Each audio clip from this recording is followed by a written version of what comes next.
Buenas tardes, buenas noches, amados hermanos. Dios les bendiga grandemente. Hoy continuamos con libro Hechos de los Apóstoles con mi hermano Fidel García de Venezuela, día martes 14 de marzo.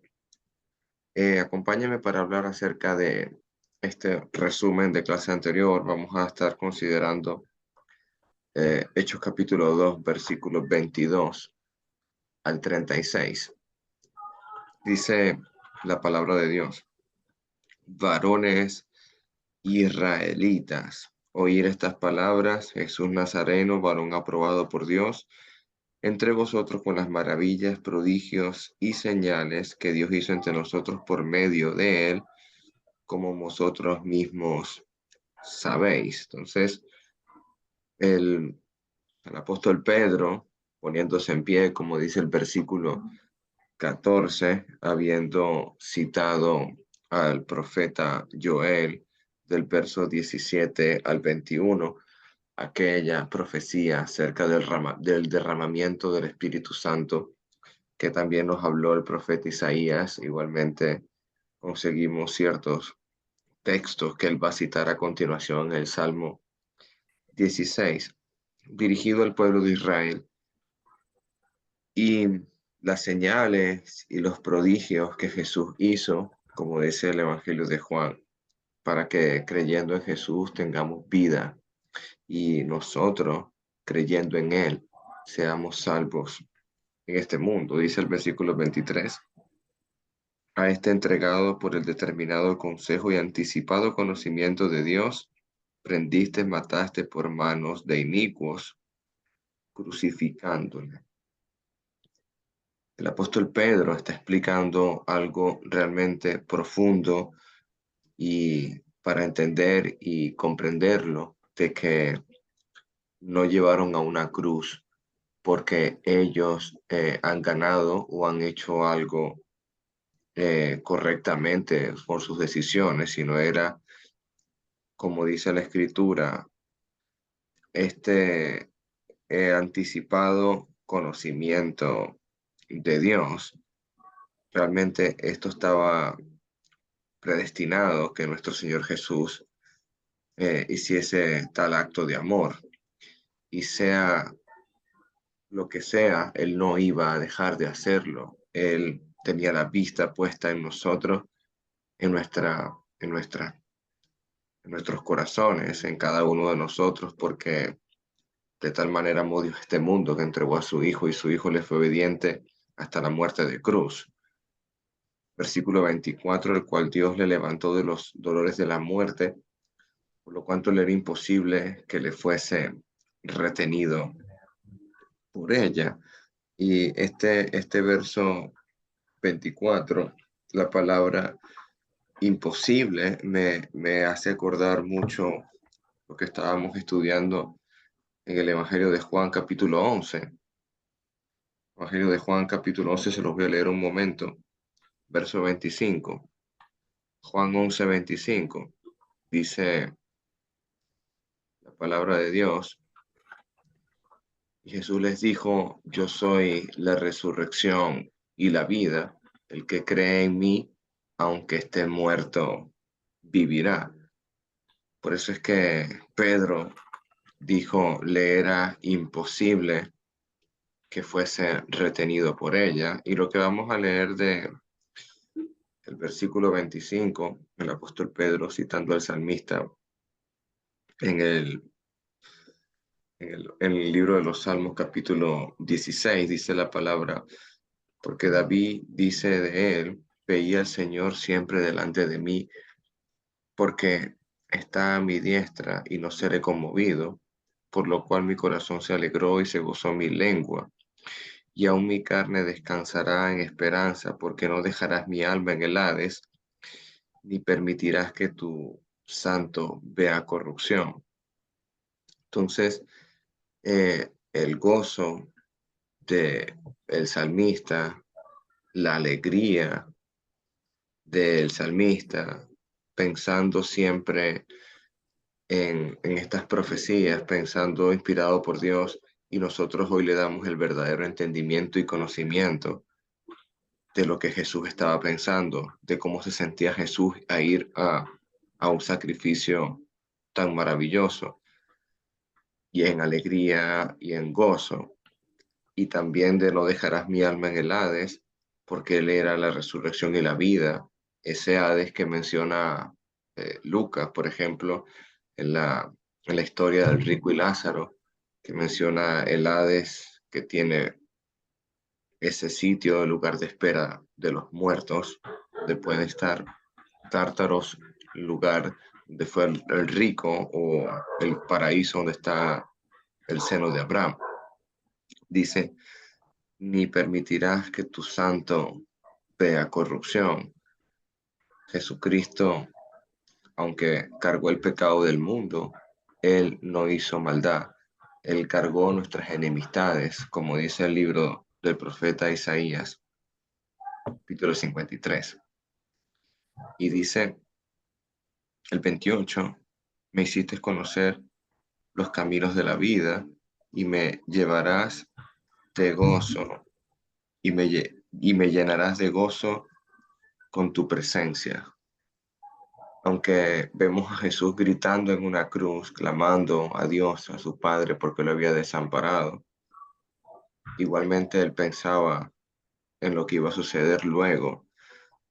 Le hiciste conocer los caminos de la vida, todo lo que lleva, aunque no vio corrupción, ese camino que tuvo que transitar sin corrupción, sin que su alma fuese dejada en el Hades, y volvió a ver el gozo, porque está a la diestra de Dios, como lo vio el mártir Esteban. Dice el verso 29, varones hermanos, no se puede decir, se os puede decir libremente del patriarca David, que murió y fue sepultado, y su sepulcro está con nosotros hasta el día de hoy. Pedro explica que el salmista en el capítulo 16 está hablando de Jesús y no estaba hablando de sí mismo. Dice el verso 30, pero siendo profeta y sabiendo que con juramento Dios le había jurado de que su descendencia en cuanto a la carne levantaría al Cristo para que se sentase en el trono, viéndolo antes habló de la resurrección de Cristo, que su alma no fue dejada en el Hades, ni su carne vio corrupción.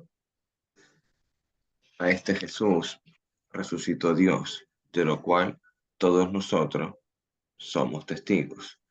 Y el momento de la resurrección, como dicen los evangelios, se le apareció a muchos discípulos, más de 500 personas, explica el evangelista, y estuvo constantemente por 40 días con ellos. Así que fue exaltado por la diestra de Dios, y habiendo recibido del Padre la promesa del Espíritu Santo, ha derramado esto que vosotros veis y oís. Sabemos que Jesucristo le dijo que permaneciese en Jerusalén hasta que viniese la promesa del Padre. Igualmente en Juan capítulo 14, nuestro Señor Jesús, hablando con sus discípulos, diciéndole que no se sintiesen huérfanos, Él les enviaría al Consolador. Rogaría al Padre y el Padre les enviaría el Consolador, y que les convenía que Él se fuese.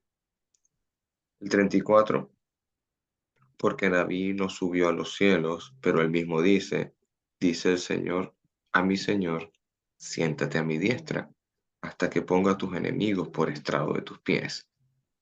Sepa pues ciertísimamente toda la casa de Israel,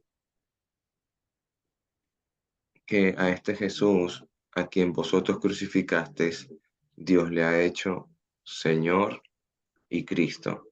Esa misma confesión de Señor y Cristo la vemos en Tomás, cuando pudo volver a ver las manos y las heridas y el costado. Señor mío y Dios mío. Y Jesús le responde, porque has visto, has creído. Pero el apóstol Pedro nos está mostrando a nuestro Señor Jesús con escrituras proféticas cumplidas con el salmista David. Igualmente, la casa de Israel tenía que entender que esto era realmente cierto, como esas frases que usaba Jesús, de cierto, os digo. Aquí los dejo, hermanito, preguntas, comentarios, capítulo 2, verso 37 en adelante, mi hermano Fidel García. Buenas tardes, mi hermano querido. El hermano Roberto tiene por allí una apreciación, tiene por allí algo de comentar.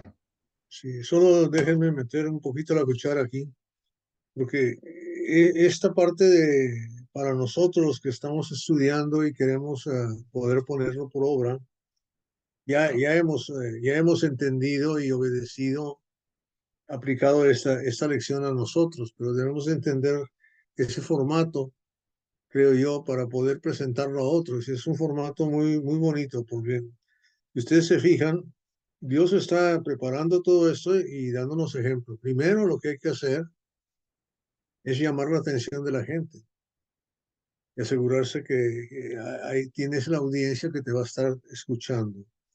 Y claro, aquí Dios hace un milagro tremendo que llama a toda esta gente y empiezan a preguntarse.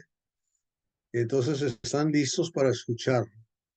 Y cuando están listos para escuchar, una, una, una cosa, apreciación de cómo hacerlo. Primero hay que llamarles la atención y pedirles específicamente que presten atención. Y eso es lo que hace el apóstol Pedro en el versículo 14. Se fijan, ¿verdad? Sea estos un conocimiento y presten atención a mis palabras. O sea, presten atención. Para eso estamos ahí. Y lo primero que hace es respaldar lo que está sucediendo, explicar lo que está sucediendo con palabra de Dios, para que la gloria sea de la palabra, no de ellos. Aunque ellos son apóstoles y traen la palabra de Dios, ellos citan la palabra de Dios. Entonces, para que Dios reciba la gloria, lo mejor es usar su palabra, ¿verdad? Entonces cita al profeta Joel, que es lo que va explicando lo que ha pasado para que la gente vaya entendiendo lo que está pasando. Y de ahí se establece un tema a desarrollar, ¿verdad? Y una vez que está comprobado y ha llamado la atención de la gente, ahí va el tema, ¿verdad? El tema de desarrollar empieza en el 22, que es donde estamos estudiando ahorita.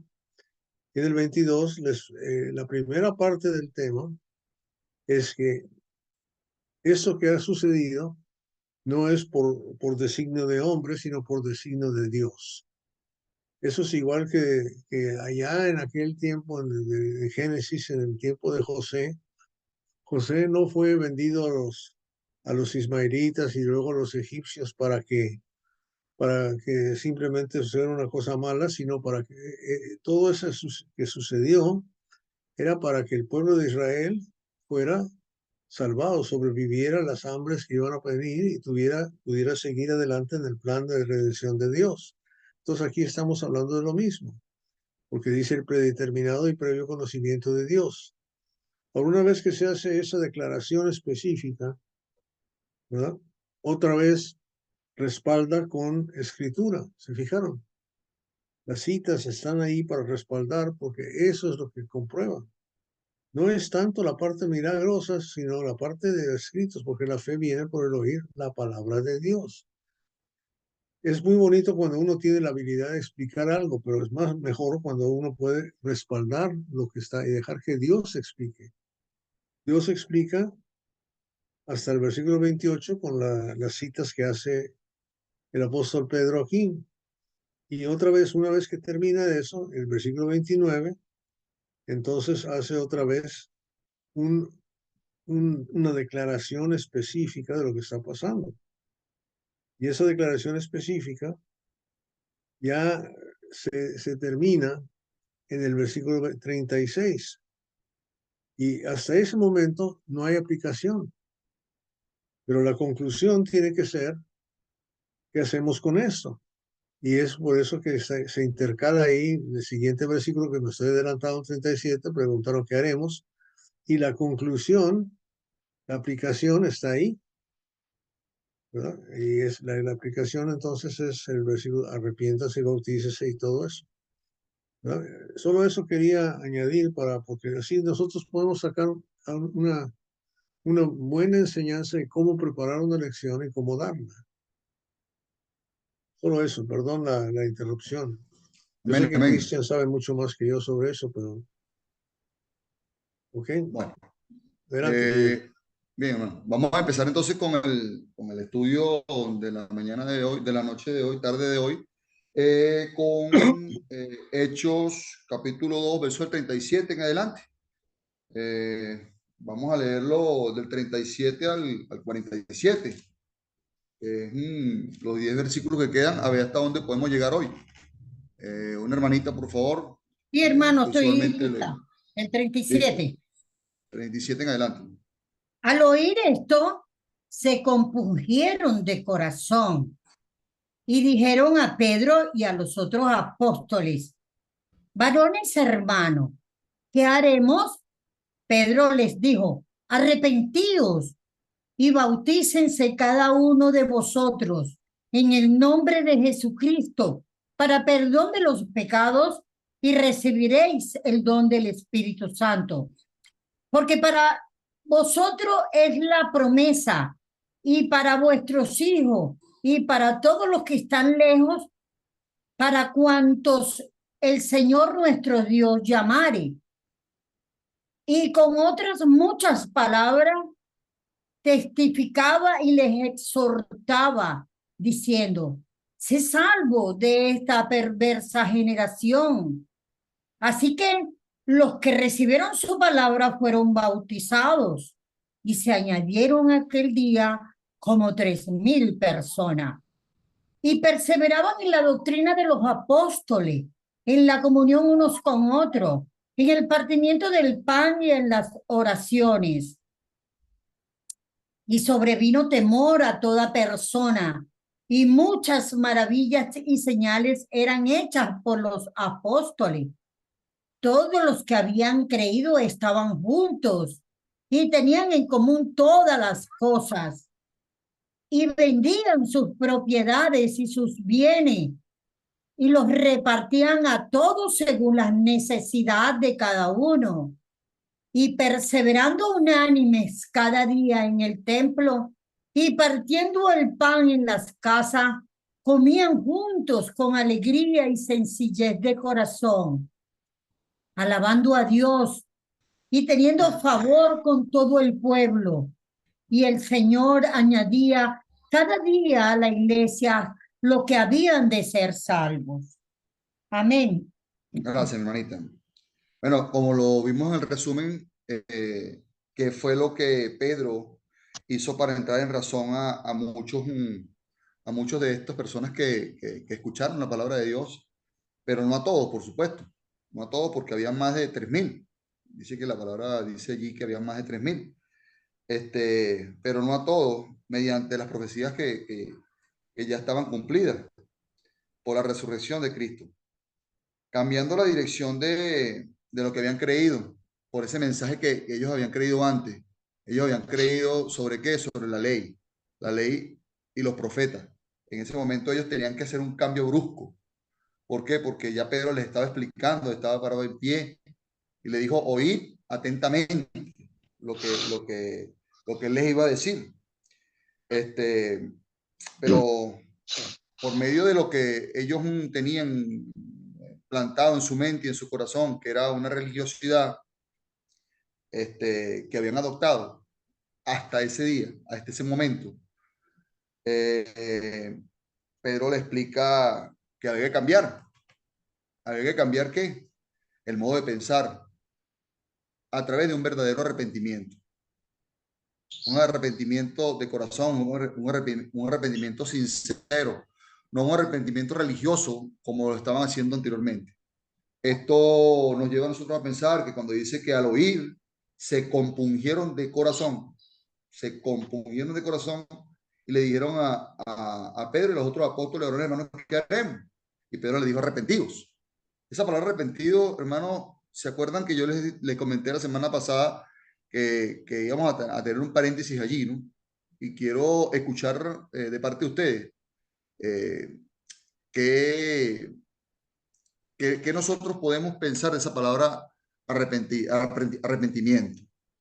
¿Cuál es el concepto que debemos tener nosotros o que cada uno en otro, por lo menos dos, que digan a través de este medio qué significa esa palabra? Se escuchan por acá opiniones. Bueno, Fidel, Sí. tengo aquí un concepto que lo voy a leer. Dice, se refiere a cambio de mente y propósito para hacer volver al hombre de su pecado a Dios. Uno. ¿Qué más?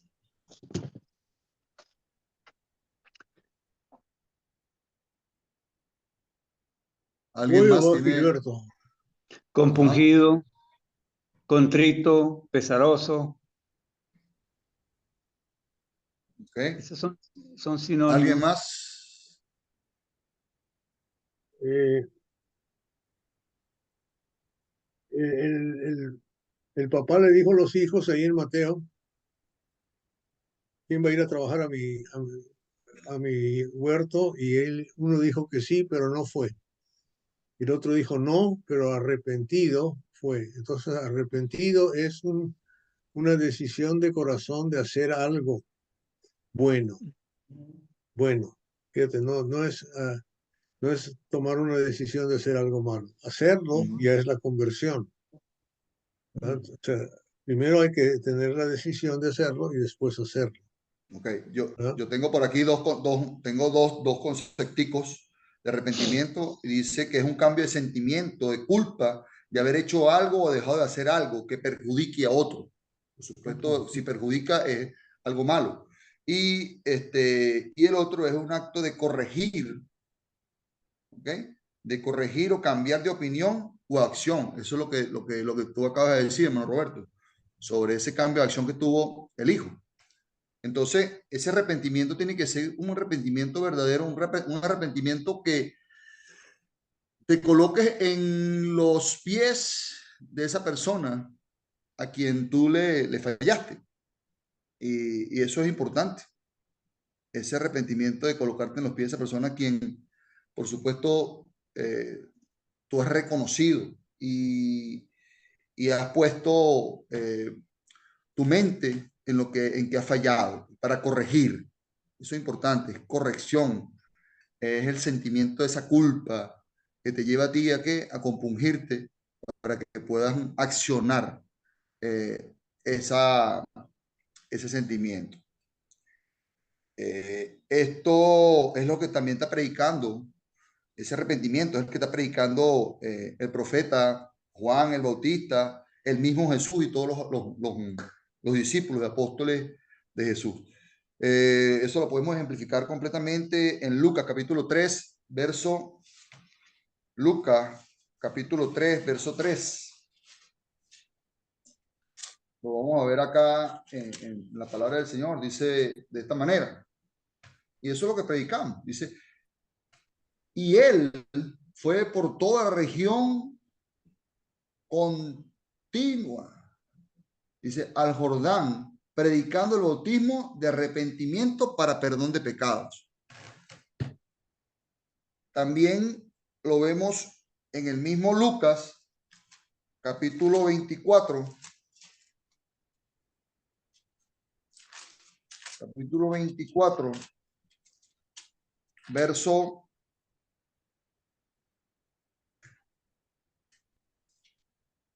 47, el mismo Jesús dice, y que se predique en su nombre el arrepentimiento y el perdón de pecado en todas las naciones, comenzando desde Jerusalén. Marcos, capítulo 1, verso 4, también nos lleva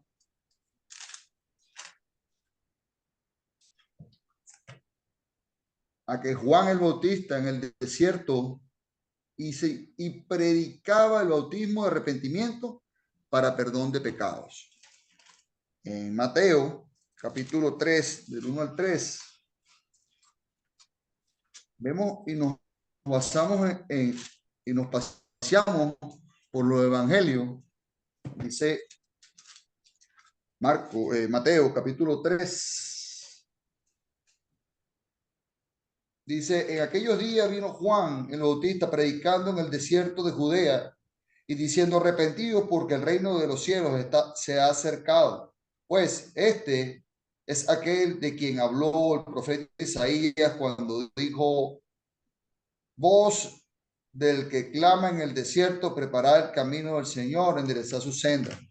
Eso es lo que estaba diciendo Roberto. O sea, que tenemos que ir al antiguo para que podamos ver lo que nos explica el Nuevo Testamento. Cómo Pedro nos lleva a lo que tenía. ¿Qué tenía Pedro? Tenía el Antiguo Testamento, tenía el profeta, tenía los profetas, tenía las leyes, la ley de Moisés. Entonces, ¿qué pasa? Nosotros tenemos la palabra del Señor. Tenemos que ir a dónde? Allí. ¿Llevando qué? El sentimiento de culpa, primeramente, lo que él hizo allí, en ese momento. Llegó y les explicó. Y tenemos también a Isaías 53, del 1 en adelante. Isaías 53 nos lleva a nosotros a pensar y a saber de qué estaba hablando allí el profeta, de Jesús. Entonces, simplemente, hermano, nosotros no debemos salirnos de lo que habla la palabra de Dios en este momento, sino de lo que explica, porque Pedro inmediatamente les dijo que en la misma manera en que oían en ese momento, ¿qué estaba haciendo ellos? Todos oían. Ahora pregunto, ¿qué oían? El mensaje a través de los diferentes idiomas que salía de su boca. Esto es una buena pregunta que debemos hacernos, porque ¿a quién le estaba hablando él? Él estaba hablando al pueblo de Israel. ¿Será entonces que él estaba todavía en ese mismo, en el mismo ámbito que estaba al comienzo, en el capítulo, cuando les dijo que ellos oían allí? Eso es bueno que lo analicemos un poquito. Ahí dejo abierta esa pregunta. ¿Será que él hacía lo mismo? O sea, él estaba hablándole a la misma persona, él estaba hablándole él estaba parado allí y el Espíritu Santo, ¿se acuerdan cuando le dije que era como que si oían hablar en su propia lengua, era que estaba como que si tuviesen todos unos audífonos en diferentes idiomas? Entonces, por allí dejo esa pregunta para que entendamos un poquito esto. No sé si me explico.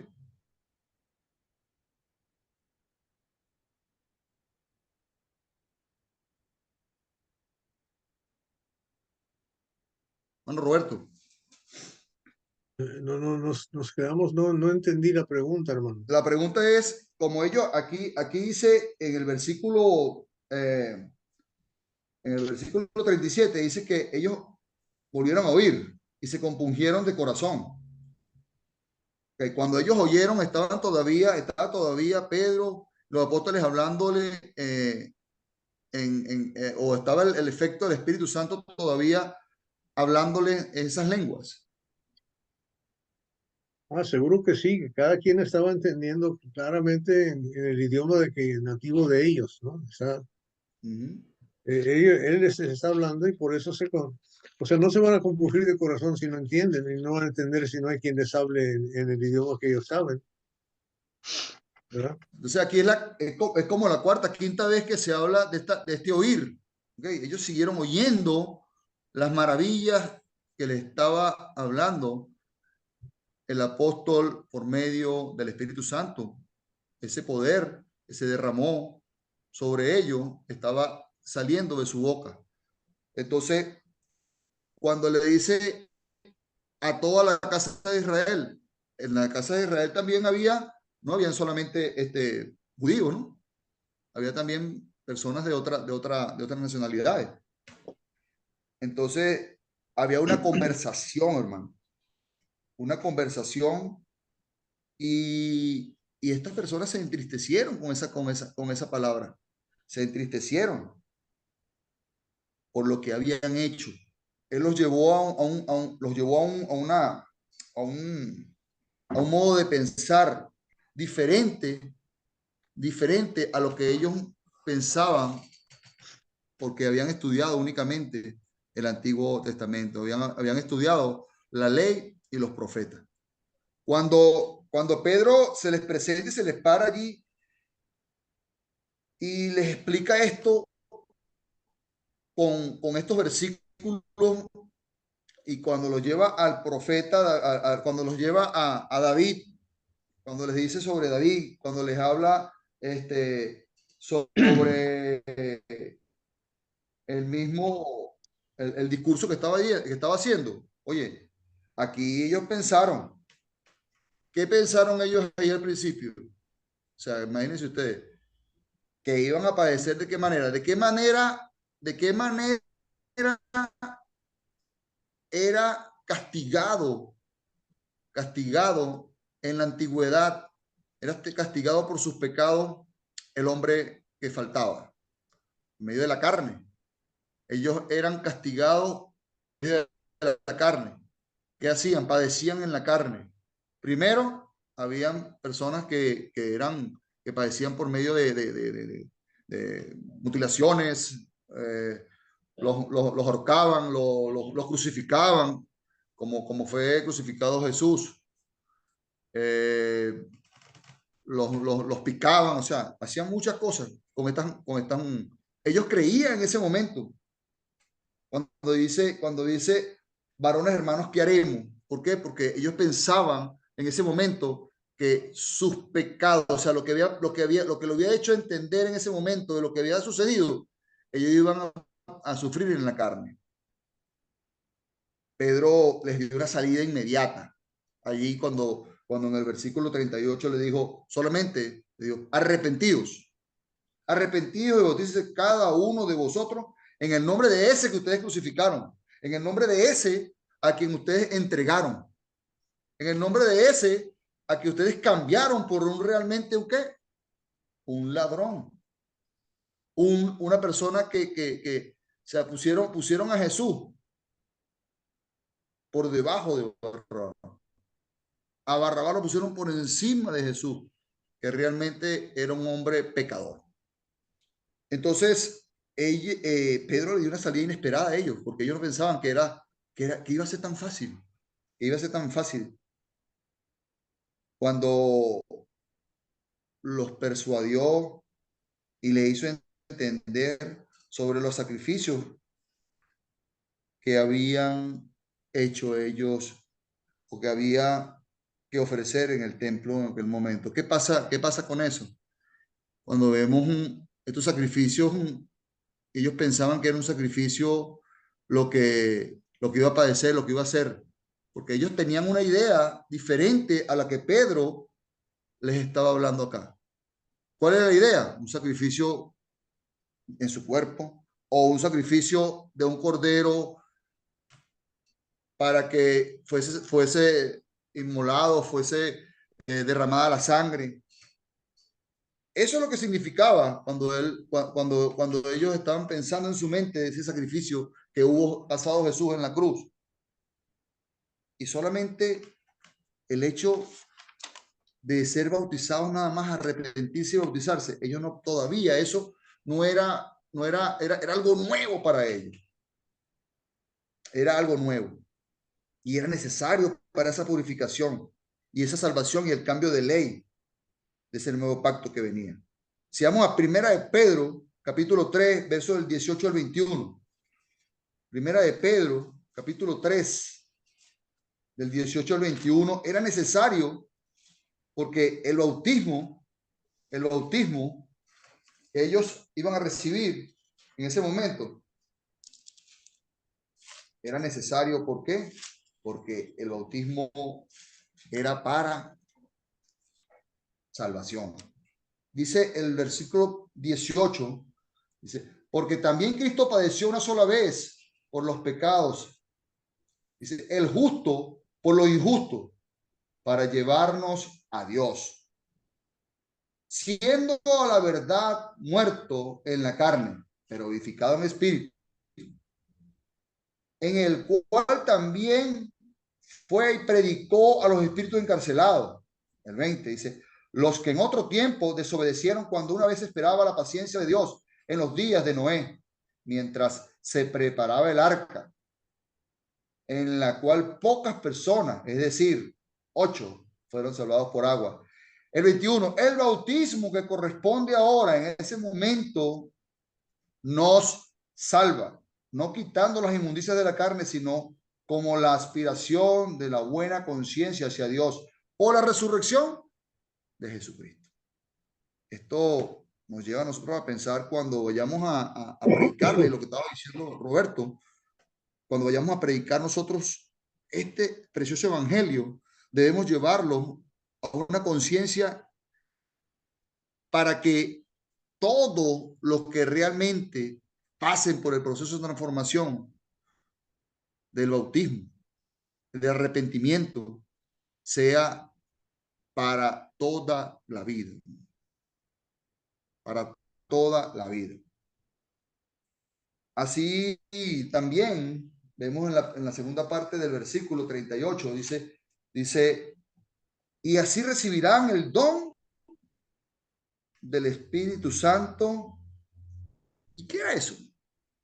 Eso no era una promesa del Señor, ese don del Espíritu Santo. El don especial. Y era un don, ¿era qué? Era singular, era uno. No era pluralizado. Era un don especial, un regalo, una dádiva del Señor. Era una promesa.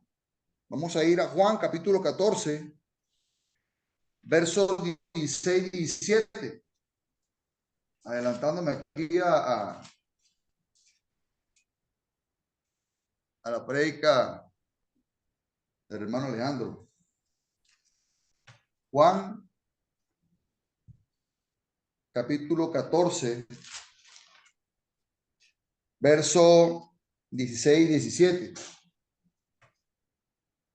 Dice, y yo rogaré al Padre y os dará otro consolador para que esté con vosotros para siempre. Y el Espíritu de verdad, al cual el mundo no puede recibir porque no le ve ni le conoce, pero vosotros le conocéis, pero mora con vosotros y estará en vosotros. Amén.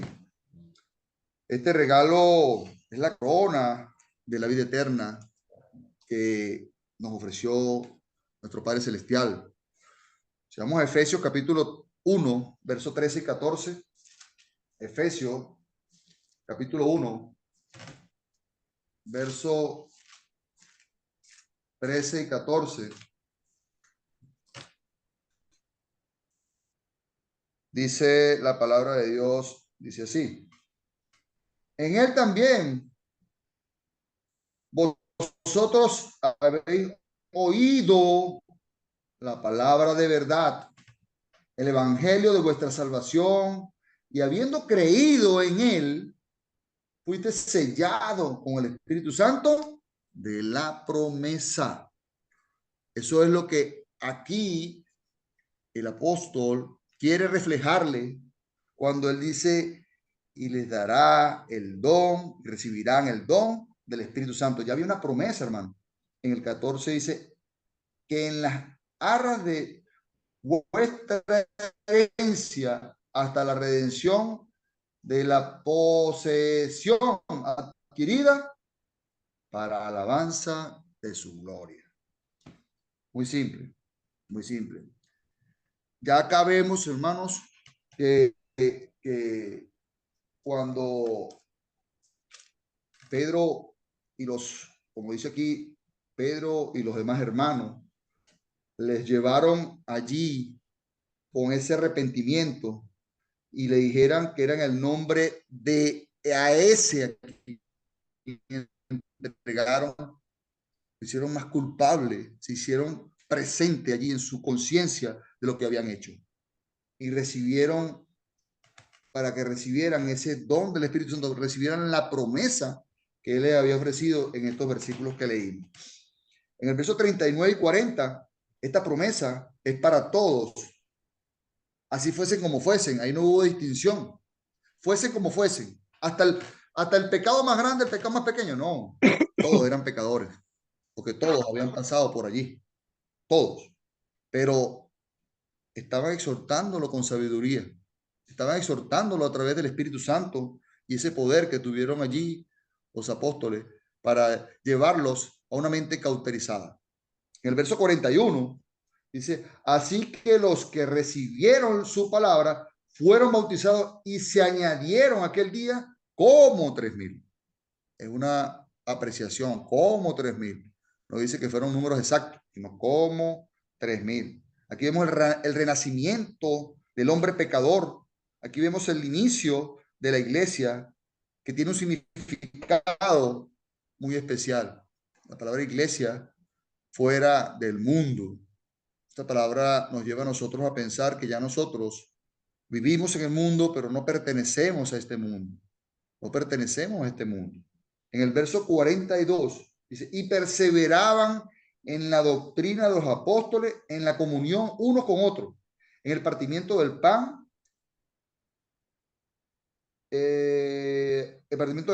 y en las oraciones. Perseverar. Esa palabra perseverar me encanta.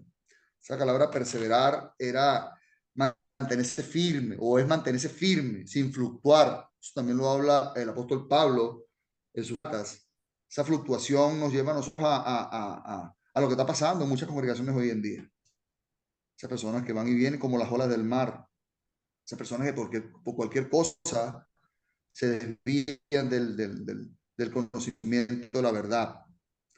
Y lo que enseñaban los apóstoles era la doctrina que Jesús le había dado a ellos para que pusieran a su iglesia en el camino correcto. Pusieran a su iglesia como qué, como el cuerpo, como ese cuerpo de Cristo, donde hay articulaciones, donde hay todas los tentáculos que pueden hacer a través de ese don que fue recibido ese día, a partir de ese día, utilizando y haciendo todo en el nombre de Jesús, en el nombre de Jesús, compartiendo todas las cosas en común unión. Eso sí es verdad que lo vamos a explicar un poco más adelante, esa común unión y ese partimiento del pan. Ahí se ve ejemplificado también la cena del Señor. Y lo más importante, ¿no? La oración. La oración y la comunicación directa con Dios. Verso 43. Y sobrevino temor a toda persona. Y muchas maravillas y señales eran hechas por los apóstoles. Vemos aquí que hablamos del temor. El temor es el principio de la sabiduría del temor a Dios. Esto nos lleva a nosotros a pensar que es la demostración que vemos a través del poder que tuvieron los apóstoles en ese momento. Ese poder de hablarles con las maravillas y con las señales y prodigios que hubo en ese momento. Porque ellos vieron todas las maravillas que Jesús hizo y todavía no le habían creído. Pero tuvo que venir ese poder del Espíritu Santo que se postró sobre los apóstoles para que ellos pudiesen tener y puedan discernir con esta palabra que les dio para que entendiesen estas maravillas. Ya en el versículo 44 al 47, bueno, para tener un lapso acá, ¿no? Para que podamos compartir un poco sus opiniones. Dice, todos los que habían creído estaban juntos y tenían en común todas las cosas y vendían sus propiedades y sus bienes y lo repartían a todos según la necesidad de cada uno y perseverando unánimes cada día en el templo y partiendo el pan en las casas, comían juntos con alegría y sencillez de corazón, alabando a Dios, teniendo favor con todo el pueblo. Y el Señor añadía cada día a la iglesia a los que habían de ser salvos. Esto si lo llevamos al día de hoy, hermano, a la iglesia, como debe estar, porque aquí está el inicio de la iglesia, le faltan muchas cosas, hermano. Y estas cosas como que, como una verdadera comunión, hermano, nos falta muchas veces acá en la iglesia. Una verdadera comunión. Y uno, a través de mentiras, a través de hipocresía, murmuraciones, contiendas muchas veces, el mercantilismo, que habla acá también, el egoísmo, haciendo de la fe un negocio, donde la misericordia se ve muy lejos y la poca importancia que se le da del día del Señor. Eso no importa. Muchas veces nos da igual asistir o no asistir al servicio el domingo. A tener comunión o no tener comunión, nos da igual. Pero es porque realmente no sabemos la importancia que le dio acá a través de estos versículos Pedro, cuando les dijo que era importante perseverar en el templo, perseverar con ese templo, el Espíritu Santo que mora en nosotros, de no asistir a los domingos, ni siquiera partir el pan y recordar en ese momento la muerte de nuestro Señor Jesucristo. Nos da muchas veces, no le damos la importancia de congregarnos para alabar a Dios. Muchas veces nos vemos una sola vez a la semana, a veces no ni siquiera nos vemos. Y esto es triste, hermano, para una congregación donde tenemos un solo fin, un solo camino, que es la vida eterna, hermano. Una perfecta comunión, donde el Señor mismo dice que fuimos añadidos a ese cuerpo de Cristo. Si nosotros ese domingo o lo que hacemos, no lo hacemos de corazón, vamos a tener una gran especialidad de ser unos mutiladores del cuerpo de Cristo. Dios lo bendiga, hermano. Alejandro. Sí, hermanito. Uno de los textos que más me impactan a mí, me llama mucho la atención, ¿no?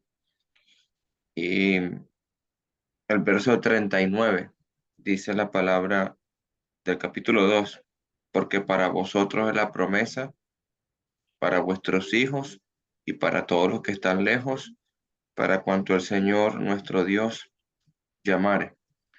Pero específicamente, ¿cuál es la promesa? Y si leemos el 38, y recibiréis el don del Espíritu Santo, porque para vosotros es la promesa. Y en el capítulo 1 de Hechos, verso 4, dice, y estando juntos, les mandó que no fueran a Jerusalén, sino que esperasen la promesa del Padre, la cual le dijo, oíste de mí. La promesa del Padre, el Espíritu Santo, que iba a ser derramado sobre los apóstoles como poder, como bautizo en fuego, efectivamente para ellos solamente, pero para mí también una gran promesa, el don del Espíritu Santo. Y para yo obtener o para yo entender con qué hacer con esa promesa. Y, y ahí es lo que tú decías, Fidel, que la iglesia primitiva, el ejemplo de hecho de los apóstoles, de que perseveraban en la doctrina de los apóstoles, es decir, todas las cartas de Pablo, todas las cartas de Pedro están ahí, inspiradas por el Espíritu Santo y son llamadas doctrina, en nuestra guía de los apóstoles. Comunión, no dejar de participar de la cena, partimiento del pan y las oraciones. Efectivamente, pero lo que más me llama la atención es la promesa. Realmente esa promesa hay que valorarla y hay que entender qué significa tener la promesa. Porque a veces, quizás como los niños no entiendan que tienen una herencia y no saben ni para qué es la herencia, ni qué van a hacer con ella, ni cómo la pueden administrar, ni utilizarla, o no saben los negocios de la familia, ni cómo seguirlos adelante porque los padres no se preocupan por mostrarles a sus hijos tales cosas. Pero nuestro Señor sí se ha preocupado por mostrarnos y explicarnos la promesa y qué hacer con ella. Dios me lo guarde, hermanito, eso era. Mano No, Joelito, no, no, Joel. activa el Gracias. micrófono ahora. Gracias. Te bendiga. Gracias, hermano Manuel. Mira lo importante que es invitar a la gente a la iglesia, ¿no? Una persona normalmente va invitada a la iglesia, quizás llega más fácil, digámoslo así, ¿no? A los pies de Cristo que una persona que uno toca por allí y no conoce y comparte con ella. Todo esto sucedió en una fiesta muy común que ella le explicó, hermano Fidel, el versículo 1, cuando llegó el día de Pentecostés, ¿no? Y esa fiesta era 50 días después de la Pascua, ¿no? 50 días después. Ya en este momento, en este primer discurso de Pedro, se habían pasado 50 días de aquel momento. Pero esta gente que estaba escuchando estaba iniciando esa fiesta, o sea, tenía espíritu de religiosidad, ¿no? Es importante el llamado a siempre estar invitando, mira, vamos el domingo al servicio, vamos el domingo. Hay, hay un hermano que tiene la costumbre de dar estudios bíblicos, ¿no? Yo lo acompaño. Ah, bueno, hermano, no hay problema. Vamos, yo lo acompaño, sí, chévere. Entonces yo le digo a él, hermano, una pregunta. Tú das estudios bíblicos, tú enseñas a la gente, y no es malo, pero noto que ninguna de las personas a las que hemos visitado ha visitado la iglesia. No le estoy diciendo que es malo, ¿no? Pero la idea es esa. La idea es que visite la iglesia, que nos conozca, que esté en un servicio de oración. Esa es la idea. Porque o están buscando de Dios o están buscando conocimiento, ¿no? Y aquí se está buscando precisamente de Dios, de Dios. Estas personas están buscando de Dios.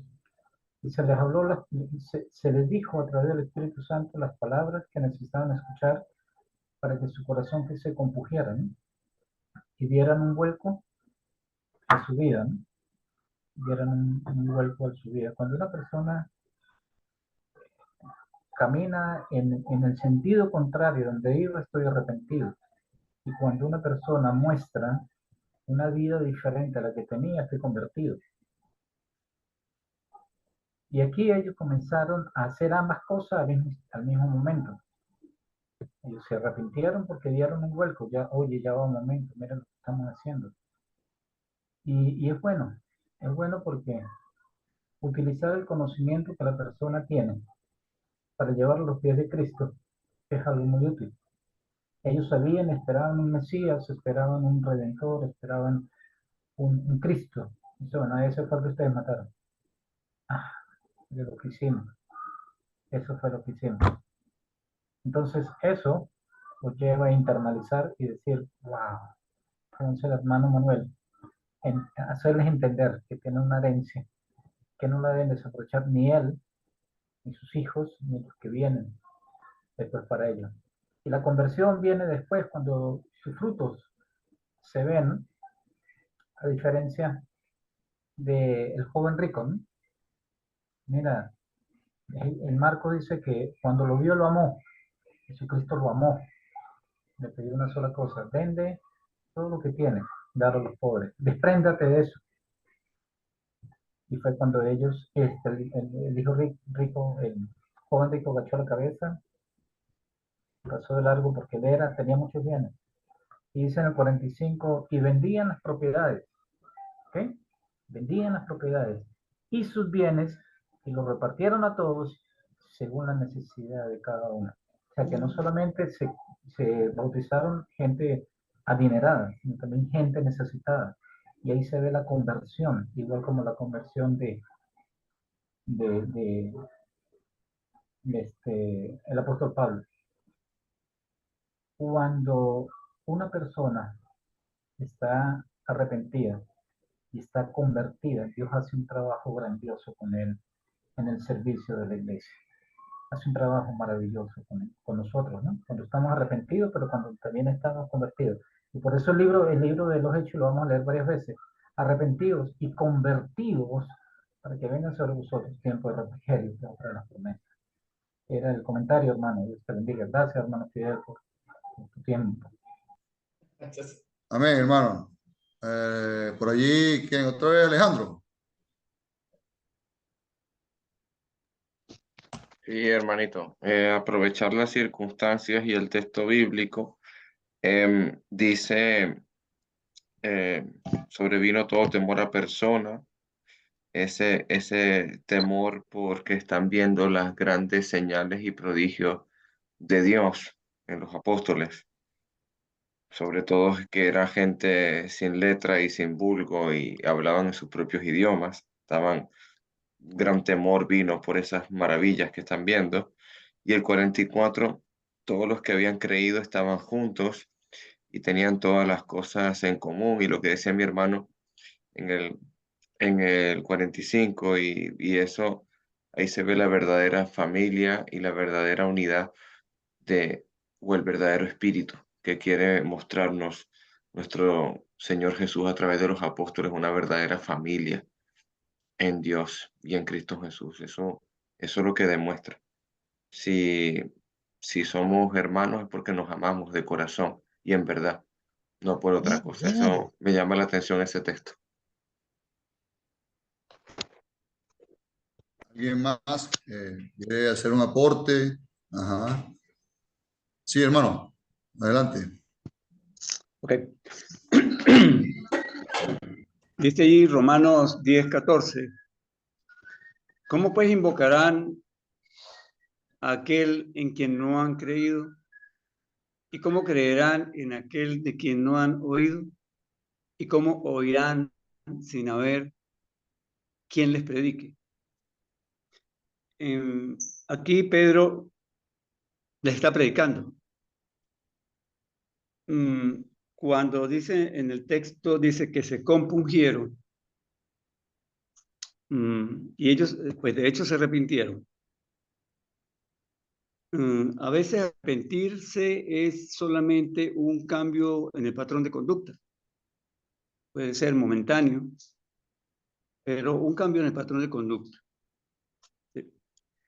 En este caso fue más profundo, como estudiábamos ayer con la mujer samaritana, cuando el Señor le estaba hablando, pues ella tuvo que haberse sentido compungida cada vez cuando el Señor le relató toda su vida.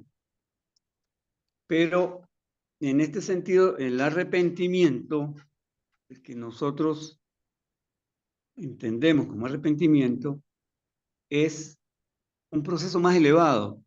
Es en el momento que la persona está sobre ese proceso, está haciendo examen de conciencia.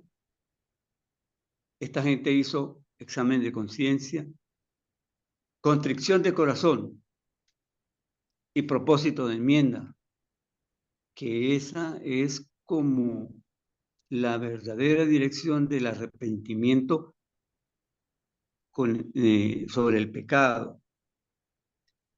Y dice el texto que perseveraban en la doctrina de los apóstoles.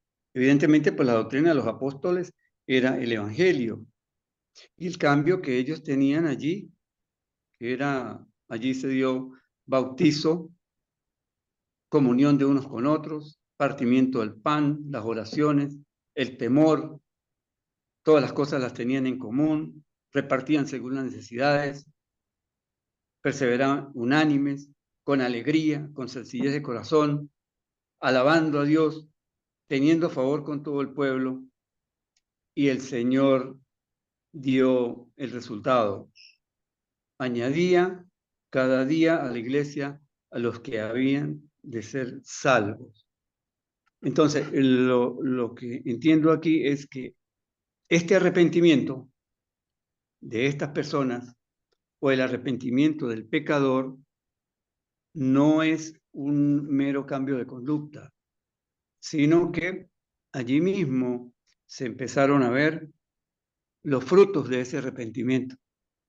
Ese es el arrepentimiento que da cuando el Señor nos confronta con nuestros pecados, cuando nos percatamos y asumimos que somos pecadores y tenemos la necesidad de arrepentirnos. Ese fue el arrepentimiento de estos hombres que estaban allí.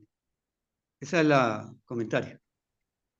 Hermano, yo con esto que usted acaba de decir me acuerdo ahorita y llevo a memoria a la mujer que iba a ser apedreada.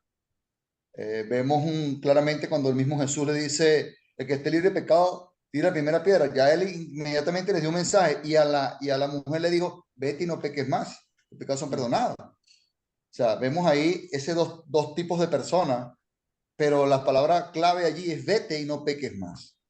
Eso es importante cuando hay un verdadero arrepentimiento. Y esa mujer le sirvió a Jesús y estuvo allí cuando Jesús estaba en su agonía. ¿Alguien más quiere aportar algo? Muy bueno el tema. Bueno, Roberto, Sí, las damas. quisiera hacer un Ajá. comentario. Aquí esta porción de la palabra a mí me muestra una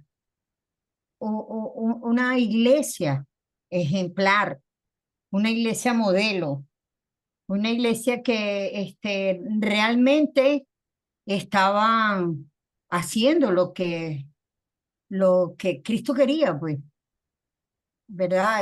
Era perseverar, orar, mantenerse unidos, velar los unos por los otros. Y cuando en una iglesia sucede eso, cuando en una iglesia abunda la fe, abunda la gracia, abunda el amor, cuando en una iglesia se maneja en el modelo, ¿verdad? Que nos muestra aquí Hechos 2, después de que se inicia con todas estas personas que decidieron obedecer el evangelio, ¿verdad? Y tener una nueva vida, ese cambio, que es el que habla del arrepentimiento, un cambio, ¿verdad? Y ese cambio lo están viviendo ellos en unidad y es una iglesia que de verdad, pues, nosotros tenemos que estar orando y sé que en estos tiempos donde congregacionalmente están sucediendo muchas situaciones, sobre todo ese gran número de personas que han desertado, ¿verdad? Que se han apartado, que ya no le dan el mismo valor, no, dejaron de darle el mismo valor y la misma importancia a la iglesia, pues nosotros en estos tiempos estamos orando para que ese modelo de la iglesia del primer siglo sea la que de nuevo esté en las iglesias del día de hoy, porque sabemos que no estoy diciendo congregaciones, no, estoy diciendo iglesia, porque aquí está hablando es de iglesia, y de iglesia de lo que estoy hablando, porque es del corazón de cada uno de nosotros que tenemos que orar para copiar este modelo tan hermoso que nos dio el Señor aquí en este capítulo. Muchas gracias. Muy bien, hermana. Bueno, por acá concluyo, hermano, por el tiempo también que tenemos, ya son las 5:18. Que vamos a ver vamos a ver a los apóstoles a partir de ahorita. Y esa iglesia, hermana Ali, hermanos, es el cuerpo de Cristo, siendo Jesús su cabeza. Vemos que nosotros, este ejemplo que vemos aquí, hermano, este patrón que vemos aquí, es lo que nosotros hoy, nosotros debemos hablarle al inconverso. Sobre esto es que tenemos que hablar al inconverso. Sobre ese primer discurso de Pedro.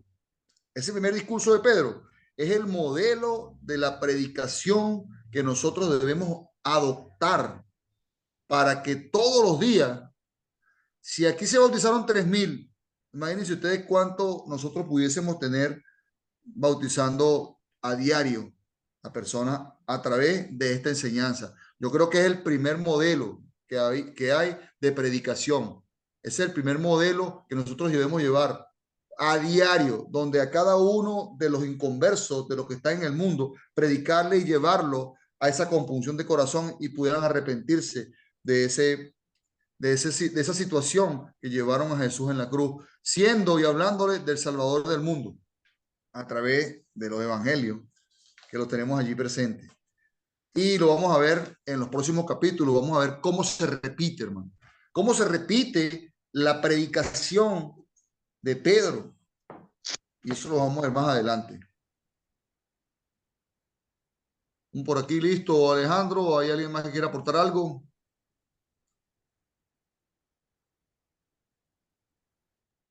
Amén, hermanito Fidel. Bueno, damos gracias a nuestro Dios por este momento.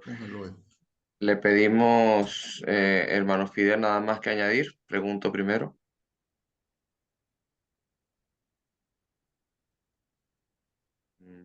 Vale, bueno, vamos a pasar, vamos a detener aquí la grabación. Creo que el hermano